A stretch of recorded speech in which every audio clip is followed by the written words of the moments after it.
Hi guys! Welcome back to my YouTube channel. This is Eliza Vlog. And kung bago po kayo sa aking vlog, wag po ninyong kakalimutang mag-subscribe, like, and share, at i-click na rin ang notification bell para palagi po kayong updated sa aking mga susunod na vlog. So today, vlog, another learning, another tips and guide na naman ang inyong matututunan dito sa aking vlog. And now we're talking about the 5 review tips to study effectively. And disclaimer lang ha, this is based on my experience pa.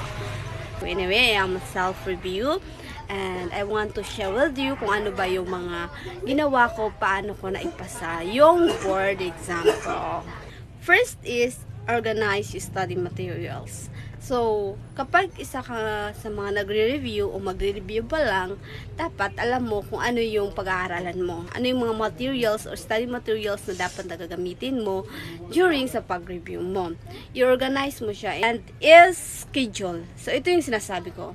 Dapat schedule mo yung pag-aaral mo. Schedule mo kung kailan ka mag-aaral, schedule mo kung kailan ka magre-review. Kapag na-organize mo na kasi yung mga study materials mo, alam mo na kung saan ka papasok na schedule. So, papasok na schedule. Alam mo na kung anong schedule mo dapat siya pag-aralan. Siyempre, naka-organize kaming 5 subject na nire-review. So, ito yung ginagawa ko nun.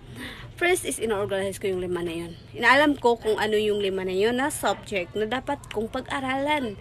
Para aware ako kung ano yung lalabas sa exam. Aware ako kung anong mga subject yung possible na lalabas. So, ang ginawa ko, ito sa 5 na yun, schedule ko siya. So, 1 week, isang subject lang. Para hindi po ako maguluhan. Para hindi rin po kayo maguluhan, pwede nyo rin pong gawin yun. So, in a 1 week, isang subject. Sa susunod na week, ibang subject na naman. Para hindi po kayo malito during sa study po ninyo. Is self-review, no? So, ang ginawa ko is sa morning, 8 to 5 is nag-work ako, and then pagka 6 to 10 or 6 to 11 is inaaral ko yung subject na dapat kong pag-aralan that night. Para hindi ako malito kung lalahatin ko, isang subject lang yung pag-aaralan ko. Pangatlo na maibibigay ko sa inyo is make a flashcard. Bakit? Bakit kailangan ng make a flashcard? Kung isa kang self or nag-review ka sa center, pinaka-importante talaga to, yung gumawa ka ng flashcard mo. Kasi, alam mo yun, yung kahit nasa kainan ka lang, kahit nasa labas ka o kung saan ka, nakakapag-review ka pa rin. Kasi nagagamit mo yun eh. 4 na ibibigay ko sa inyo na tips is keywords. So, dapat alam mo kung ano yung mga keywords na mga inaaral mo. Mas madaling, doon mo mas madaling ma-remember yung ibig sabihin ng words na yun. So, kahit anong gawin nila doon, kung alam mo yung keywords ng words na yun, is mahanap mo pa rin siya. Alam mo yung sagot. Ganun. And then next, read and listen. So, ito yung pinaka-effective, pinaka-last na bibigyan ko na pinaka-effective. Read. Tatlo na yan. Gawin na lang natin 5. Read and read. Bakit? Alam mo, isa talaga sa mga kahinahan natin, no? Na pag tayo nagre-review, isa talaga sa mahina tayo yung nagbabasa. Kaya sabi ko, gumawa kayo ng make a flashcard. Kasi, kahit papano, hindi mo nabubuksan yung aklat mo. Doon ka na lang magbubukas doon sa mga flashcard mo at hindi ka na tatamarin. Kasi kapag book yung binuksan natin, alam mo yung tinatamad tayo, pagbukas mo pa lang, parang diba? Ganon. So, dapat gumawa ka talaga ng flashcard at mag-schedule ka talaga ng mga day kung kailan mo aaralin yun. So, yun yung pinaka-importante. Listen, bakit? Bakit kailangan natin makinig? Siyempre, para mas maintindihan natin.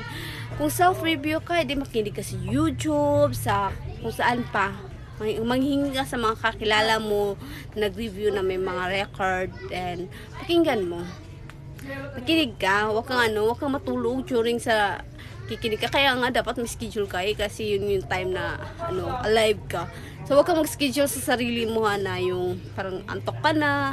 Okay, so, that is the tips and guide na may bibigay ko sa inyo, no? I-review ko ulit sa inyo. First is organize your materials and is schedule. Dapat naka-schedule yung mga study mo, study materials mo, yung mga subject, dapat naka-schedule kung kailan mo aralin, kailan mo gustong i-review, kailan mo gustong buksan. So, pangatlo, take a flashcard para kapag tinatamad tayong magbukas ng mga libro, mga aklat natin, mayroon tayong nababasa kahit papano naman, di ba? Then, ang pang-apat is find out the keywords. This is a bonus, you know. Alam mo, ito yung pinakamadali sa lahat. Yung hanapin mo yung keywords. A lot of people say, ang hirap, paano ba yun? So, kung nahihirapan kang hanapin yung keywords, i-search mo kung anong meaning nung words na yun. Kasi yun yung ginagawa ko eh. So, sinesearch ko kung anong meaning ng word na yun para mas maintindihan ko para, ito yung meaning. Mas lalong lumawak yung pag-unawa ko. And panglima naman is read and listen. So, that's all. And thank you for watching my vlog. I hope na marami po kayong tutunan. And I hope na makatulong po ito during sa inyong mga review.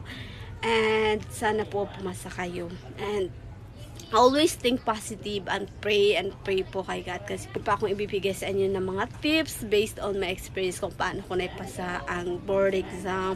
Yun lang po, and salamat sa panonood, and see you on my next vlog. Bye!